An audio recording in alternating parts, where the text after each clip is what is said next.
Locatelli, né, para proferir a sua fala com a temática Direito à Saúde Mental.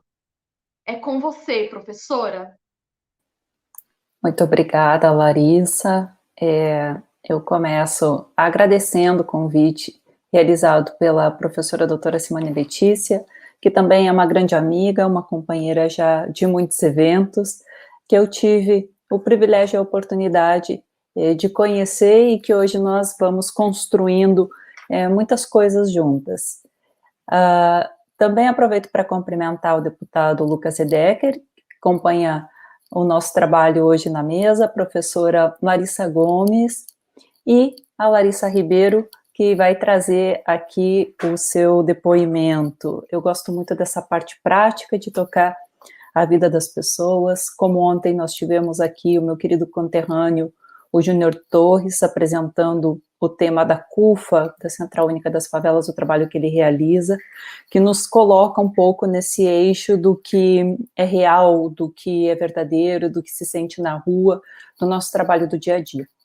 Hoje eu venho falar com vocês sobre a questão da saúde mental, desde dois enfoques, tanto como um direito consagrado pela nossa Constituição, e aqui sempre dependente de políticas públicas e dos contornos sociais, né, sobre o que é definido como normal e o que é definido como patológico, ademais dos casos graves de psicose, né, que ficam mais evidentes, e da minha preocupação e percepção como psicanalista, que pensa na saúde mental e que percebe isso na clínica todos os dias, como estão os sintomas, como está o sofrimento, o que chega.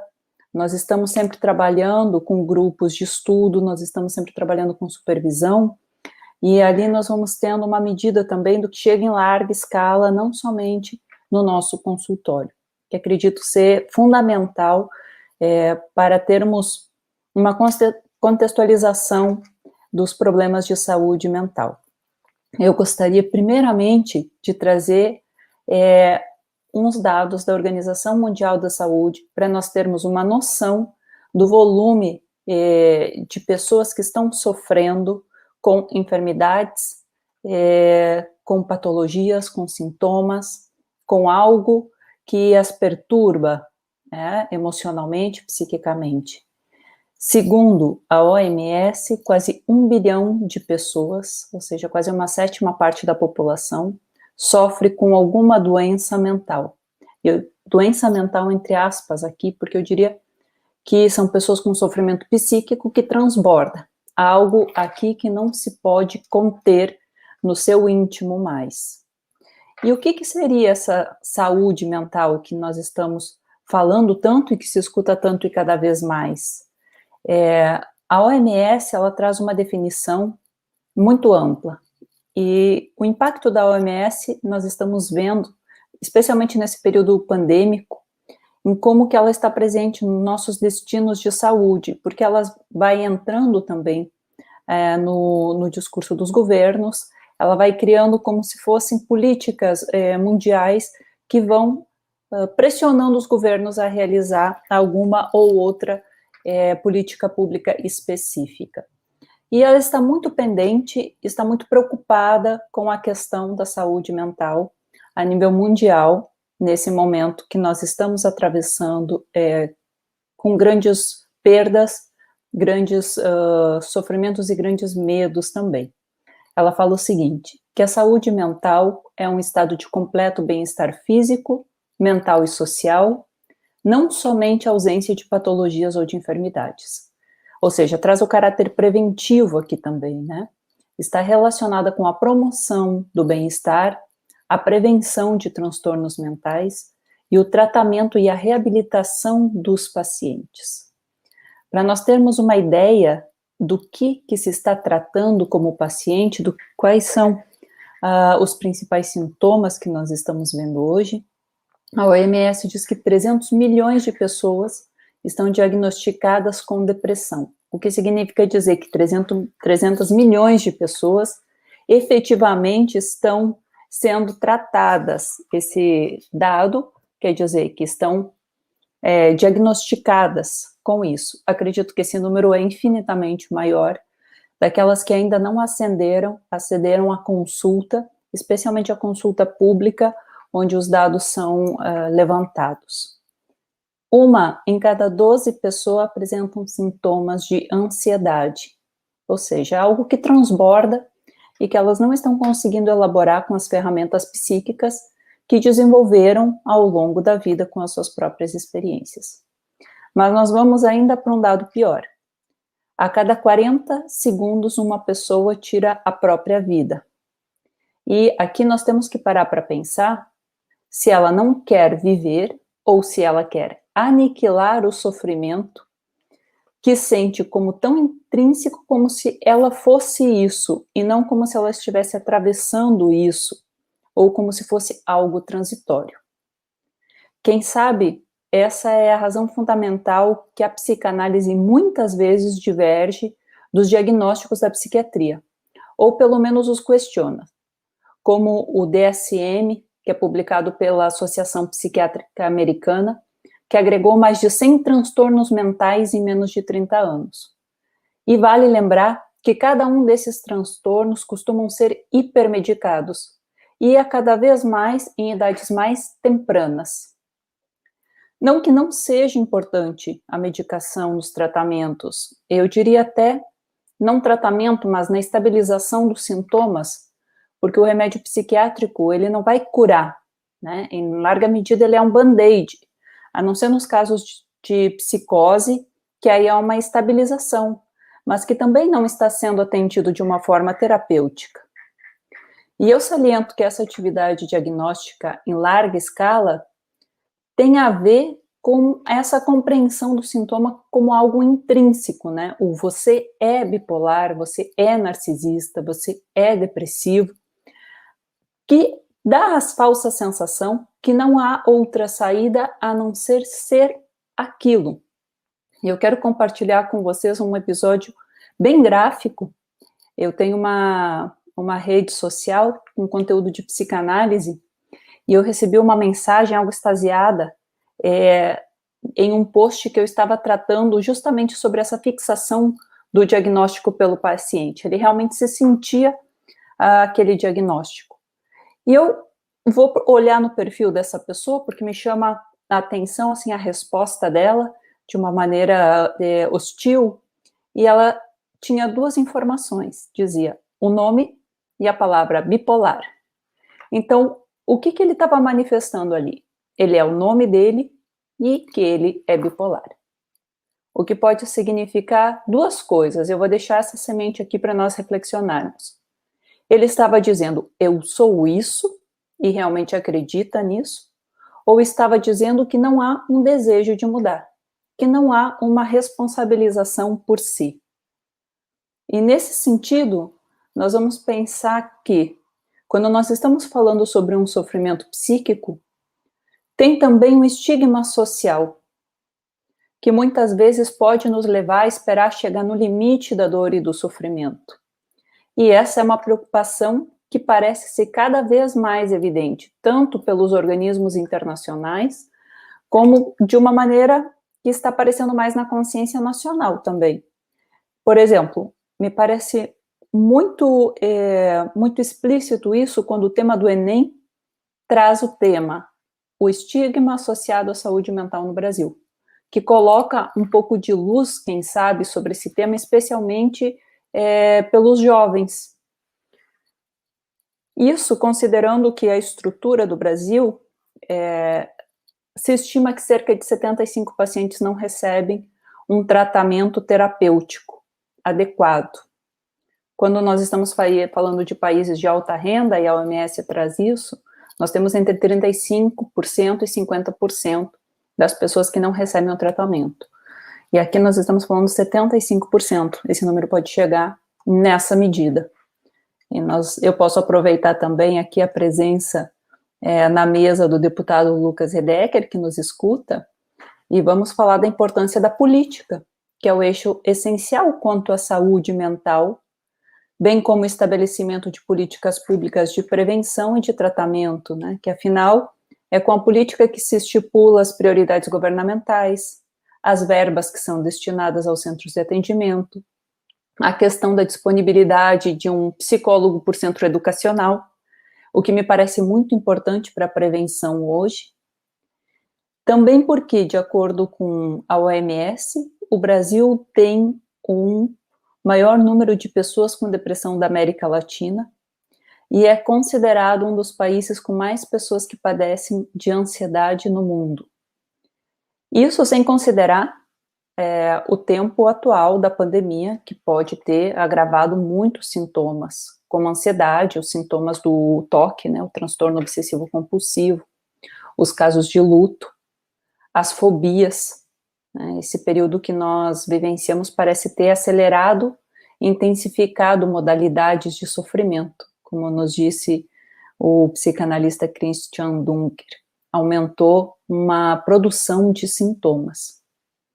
O grande desafio é responder a isso tudo de uma forma efetiva, o que eu acredito que vai demandar um trabalho multidisciplinar com muitas mãos, com uma mudança de paradigma de ver o paciente como um consumidor de medicamento ou um paciente simplesmente psiquiátrico, né? Toma a sua medicina, estabiliza o sintoma, volte a casa, porque nós estamos fazendo isso com pacientes muito sérios, com psicopatologias muito severas, que realmente vão necessitar, e nós vemos um tamponamento também de qualquer dor e sofrimento e daquilo que é algo diferente.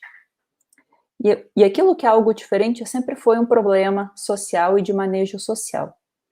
Há 2 dias nós tivemos o Dia da Luta Anti-Manicômio, que não era somente as instituições manicomiais, ela não era somente para loucos, como nos fala o livro O Ensaio da Loucura, de Foucault, que deixa isso muito, de uma forma muito simbólica, muito representativa, mas também fala dos excluídos socialmente, dos portadores de outras síndromes, como a síndrome de Down, alguma má formação.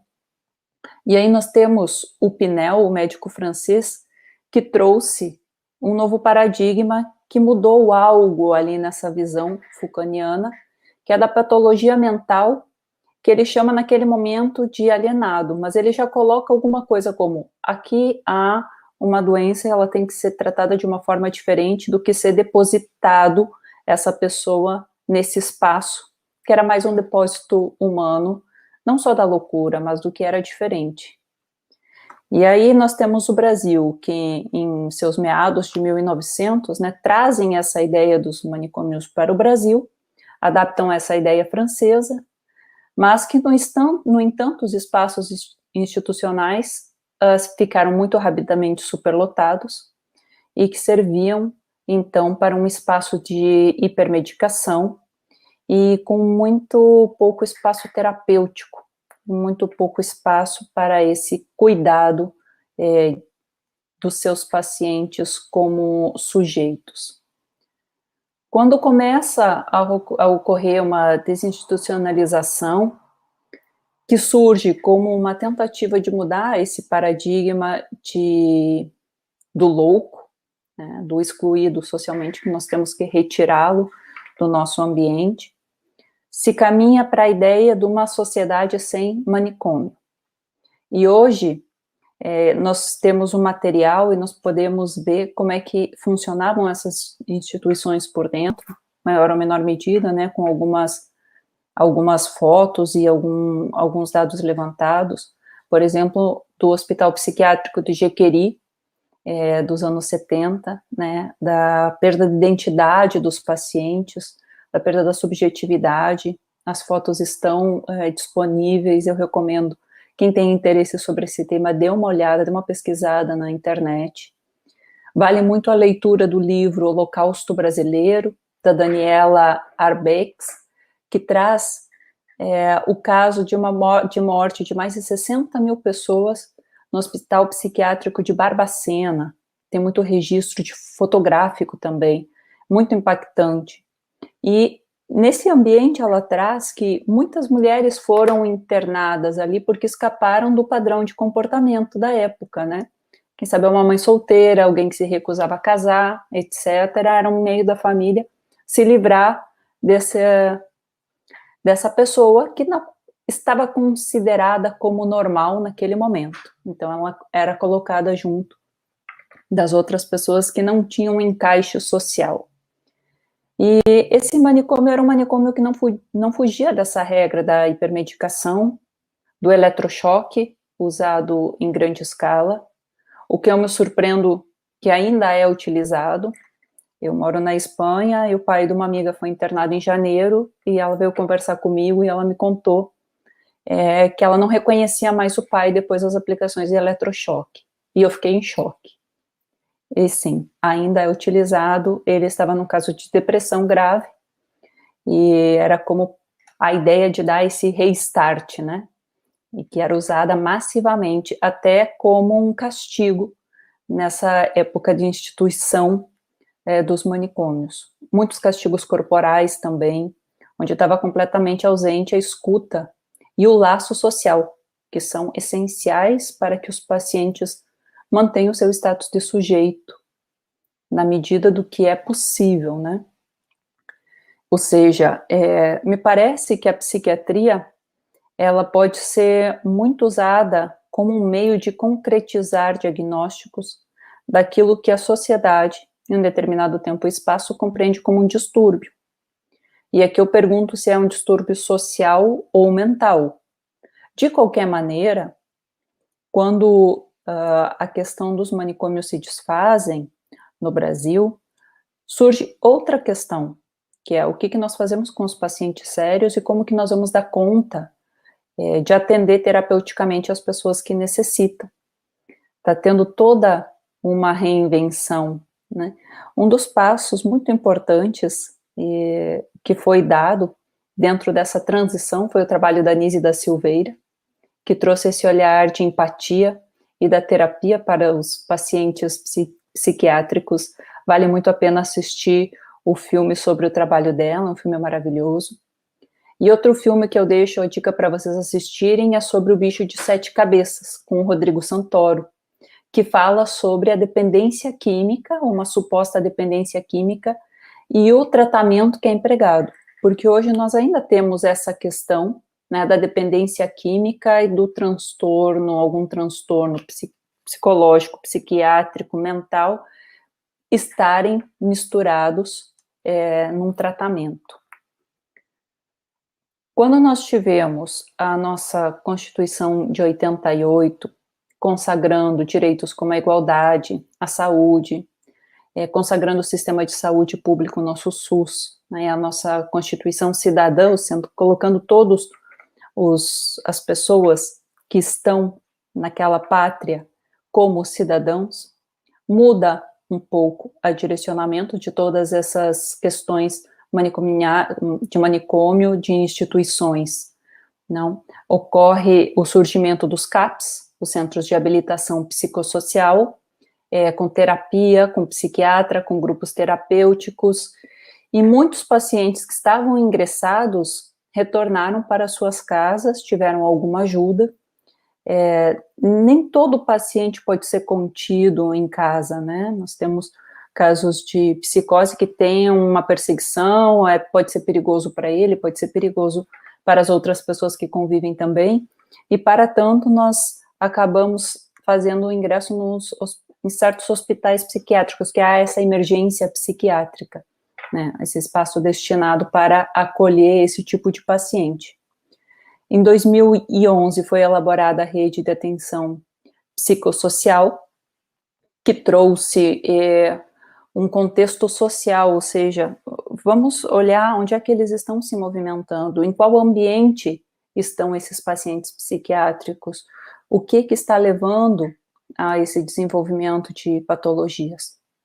Por exemplo, em Barcelona, nós temos um bairro aqui que tem bastante imigrante, tem bastante família desestruturada, um bairro com problemas socioeconômicos, e se constatou que o CAP dali, o atendimento de atenção primária em saúde mental, que 80% dos casos de esquizofrenia da cidade estavam concentrados nesse lugar. Ou seja, o nosso ambiente social revela muito o que pode estar internalizando disso. A questão da contenção, da organização psíquica, a questão do acolhimento, do afeto, do amor, ou da falta desses elementos e a consequência que isso gera para o sujeito. Eu digo isso por quê? Por que é tão importante frisar a parte social? Porque se nós não pensarmos nisso num contexto maior, nós vamos estar com a questão da medicação. Desses 80% de pacientes esquizofrênicos, nós podemos pensar que a esquizofrenia normalmente ela tem um brote ao redor de 18 anos, então são pacientes jovens. E, por outro lado, nós também temos a questão da hiperatividade da criança, que pode ser justamente dessa falta de contenção também. Ou seja, não, falta a calidez, falta o abraço, falta a atenção, faltam as coisas que ela vai necessitando nas suas fases de desenvolvimento e que vai colocando isso no corpo, porque as crianças são muito corpóreas. E aí a gente tem uma vasta diagnóstico de crianças medicadas com casos como esse, né, com até tem umas quantas síndromes e transtornos com uns nomes muito modernos, mas que desembocam nesse sofrimento, nessa falta de contenção. E o que mais aparece é a questão da hiperatividade, ou seja, o que é que está transbordando nessa criança? Não queremos saber sobre isso, vamos tamponar com medicação para que ela se comporte como todos os colegas na sala de aula e que isso não perturbe, né? A questão é não perturbar a certa normalidade. Por isso que é essencial a questão de termos uma terapia, um serviço terapêutico disponível nas escolas, para que também possa ser acolhido essa criança, esse sujeito, desde os seus primeiros sintomas, para que eles não se cronifiquem mais adiante, tanto cronificação gerada pela medicação e o não tratamento, como para fazer o acolhimento e entregar para ela, né, uma reflexão, um pensamento, uma reelaboração que a dê maiores ferramentas psíquicas para mais adiante poder tolerar outros sofrimentos, outras frustrações, etc., conforme a nossa vida vai se encaminhando para a idade adulta.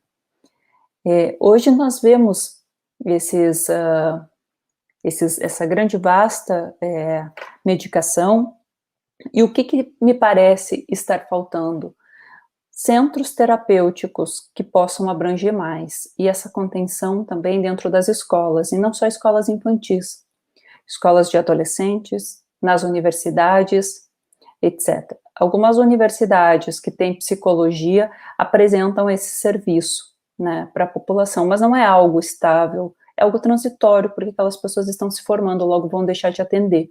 Então, e justo o elo mais poderoso da terapia é a constância que aquela pessoa vai poder estar ali quando eu necessitar, porque se forma um vínculo de carinho, de cuidado, de respeito, de confiança entre o terapeuta e paciente.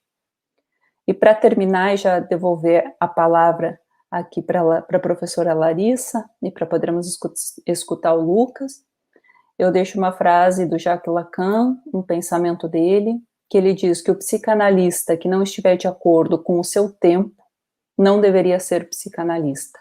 Ou seja, se nós não conseguirmos ter a sensibilidade do momento social que nós estamos vivendo e compreendermos aquilo que é considerado normal e aquilo que não é considerado normal dentro de um espaço-tempo, nós não vamos conseguir atender a esse paciente de uma maneira que possa modificar os seus sintomas para outras coisas, ou também outros sintomas, mas que dê espaço para sofrer por outras razões, para amar outras coisas, para seguir em outros caminhos. Era isso, pessoal. Muito obrigada pelo espaço. Muito obrigada, professora doutora Laís Locatelli, né, pela exposição do seu fio, né, condutor, que possibilitará a nós muitas, né, conexões. Ficamos aqui inquietados e transbordamos também muita vida. E a partir do que você coloca, né, se no primeiro fio condutor tivemos aí A Vida Não Pode Esperar, talvez nesse segundo, né, fiquemos aí com menos rótulos, mais amor, né, para dar início, né, convido os demais a retornarem aqui, né, para a sala. Iniciaremos, né, com a pergunta da professora Regina, né, que tanto, né, participou e mobilizou aí, né, junto aos nossos espectadores. E ela coloca o seguinte, né, para onde vai a saúde mental brasileira diante da retomada do Estado, do modelo de atendimento já superados? Né? Então, fica aí entre avanços e retrocessos, né? Como que a gente se identifica e efetiva as políticas públicas. Eu deixo aberto aqui, né, para que vocês posicionem, né, comentem e continuem aí a tecer os fios. Larissa, eu até vou deixar o Lucas, se ele quiser falar um pouco sobre política pública, né? Tá tendo bastante crítica nos últimos tempos a questão da institucionalização, desinstitucionalização, a questão dos CAPs no Brasil, algum corte de verba ocorreu também, mas eu vejo essa movimentação não só no Brasil, eu vejo ela de uma forma muito ampla. É como se nesse momento a prioridade da saúde estivesse ecoando para outras partes. Eu vejo acontecer muito isso na Espanha, aqui entre a sociedade dos psicanalistas, os atendimentos de saúde primária, isso está acontecendo. A questão do antimanicômio, eu acho que nós não temos como voltar atrás. A questão é como o Lucas estava falando antes, como que nós podemos prevenir isso? Porque o custo econômico e humano de tentar reparar essa situação, quando ela já está muito transbordante, ele é gigantesco e às vezes não se consegue sem medicação, e aí nós vamos ter que voltar para a questão do medicar sem terapeutizar, sem acolher essa dor, etc. Porque um continente para acolher o sofrimento psíquico em clínica, como terapia de fala, que é onde vai se reelaborar esses sintomas, ele é muito vasto. Se não houver um tratamento anterior a isso, que é quando surgem os primeiros sintomas, quando essa criança precisa, quando esse adolescente precisa. Em maior ou menor medida, nós podemos ver nas escolas, os professores trazem isso. Eu percebo que esse meu aluno não está bem, tem alguma coisa acontecendo. Isso se percebe. E para onde se passa? Às vezes se passa para o CAPS, se deriva para o CAPS, que aí há uma grande rotatividade e aí já parte muito para uma medicação. Ou, se fosse o caso, né, como nós temos uma lei no Brasil já na questão de ter um profissional dentro das escolas, de ter um profissional nessas instituições educacionais, já dar um acompanhamento, já fazer um acolhimento desse sofrimento para que depois não agrave tanto e não termine em casos, né, contra a própria vida, inclusive, que cada vez mais adolescentes e jovens adultos acabam indo, porque na verdade não se quer tirar a possibilidade de viver, não se quer eliminar isso, se quer eliminar o sofrimento. Por isso que quando a gente fala em sintomas, em remédio psiquiátrico, na verdade, o objetivo é sempre o mesmo, que é retirar o sofrimento desse sujeito. E até nos casos dos psicóticos, nós vemos que a terapia da fala pode ser de uma grande modificação naquela vida psíquica, né?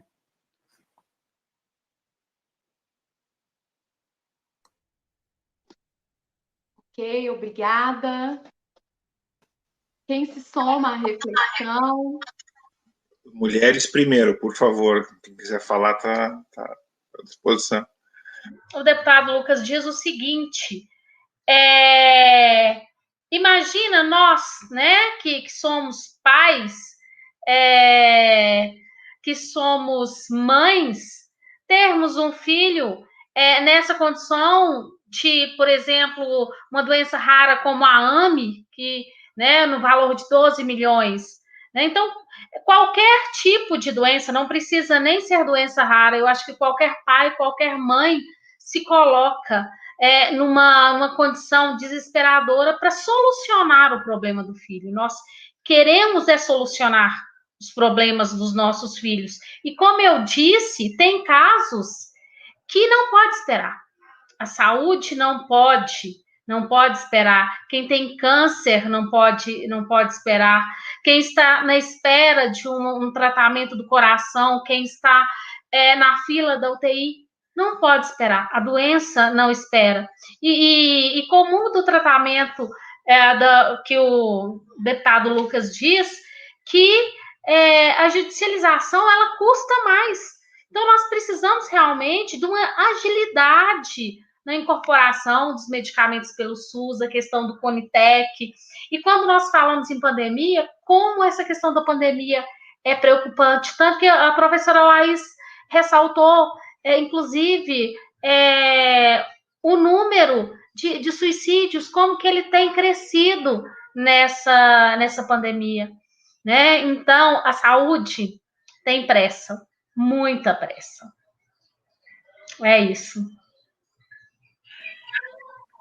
Doutora Simone, não sei, não é que eu seja tão cavalheiro, é que eu estou em ampla minoria aqui nesse debate. Então, as mulheres são a maioria, por favor, né? Mas eu vejo, primeiro, a Larissa, até quero parabenizar ela aí pela fala, e falou sobre a questão de se tenha ou alguém, né, com doença rara que eu convivo, enfim. Eu tenho um filho com o nome João também, meu filho é com o nome João, e eu acabei entrando nisso, e hoje eu acho que 50% do meu mandato é em cima disso, justamente porque eu me coloquei no lugar dos pais. E confesso que logo quando entrei nessa pauta da AME, que eu entrei especificamente na AME, né, tinha noites que eu tinha dificuldade de dormir, porque eu ficava pensando, no lugar daqueles pais que estavam correndo contra o tempo e que tinham 2, 3 meses que o filho poderia tomar um medicamento, que faltavam 5, 6 milhões de reais.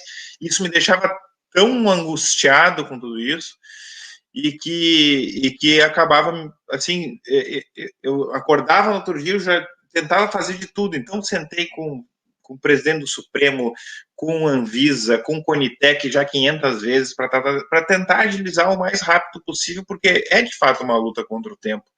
E nós não podemos deixar que nesse momento de pandemia, em que nós estamos debatendo, né, a questão da pandemia, de tratamento, de vacina, e o pior de tudo, né, que a gente tem que estar debatendo a politização dos extremos em relação à pandemia, né, que nunca se deveria estar tratando disso. Quem é mais o radical de esquerda, o radical de direita? Nós temos que combater a pandemia.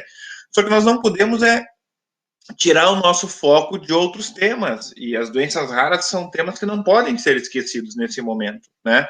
Mesmo que eles fiquem muitas vezes em segundo plano quando está tratando de botar todo o dinheiro em cima da pandemia. E eu vejo que nós vamos ter agora um novo momento pós-pandemia, e que não sou eu quem está falando, é o próprio tema desse simpósio, e que a gente tem visto aí especialistas falando, que nós vamos ter que tratar da saúde mental do reflexo da pandemia. E aí nós vamos tratar de orçamento, e que vai ser um ponto muito importante, né, porque nós estamos com um orçamento restrito, com dificuldades financeiras, em virtude da pandemia, com a economia em retração, e isso afeta automaticamente a receita dos estados e municípios em União. E aí eu acho que é tratar também de algo em que, na minha visão, vai ser mais normal, né? Na minha avaliação, que é se despir do preconceito da pessoa falar do que ela está sentindo, né? Porque eu disse no início da minha fala, e isso não é uma coisa, pelo menos aqui no Rio Grande do Sul, a Laís, que é gaúcha, sabe? Tem muita gente que tem preconceito. Não, eu não vou falar, eu tô com medo disso, fobia daquilo. Isso ali parece que a pessoa é anormal e tem um problema. E se eu tenho uma dor no joelho, eu posso também ter um problema, um medo, uma fobia que eu tenho que tratar, e que facilmente, com tratamento, quem sabe, eu volto à normalidade em que eu tinha antes. Então, acho que essas são pautas que nós vamos ter que nos dedicar. É importante, que é o pós-pandemia, e ter essa relação do tratamento psicológico das pessoas que vão ter esses efeitos, esses reflexos. Eu agradeço a cada um de vocês né, pela explanação, argumentação aí dos fios que vocês muito bem, né, teceram, e deixo aqui a inquietação, né? Vamos romper com os grilhões da invisibilidade. A vida não pode esperar, menos rótulos, mais amor. Quanto vale uma vida? Somos todos Larissa e João, né? Muito obrigada a todos vocês.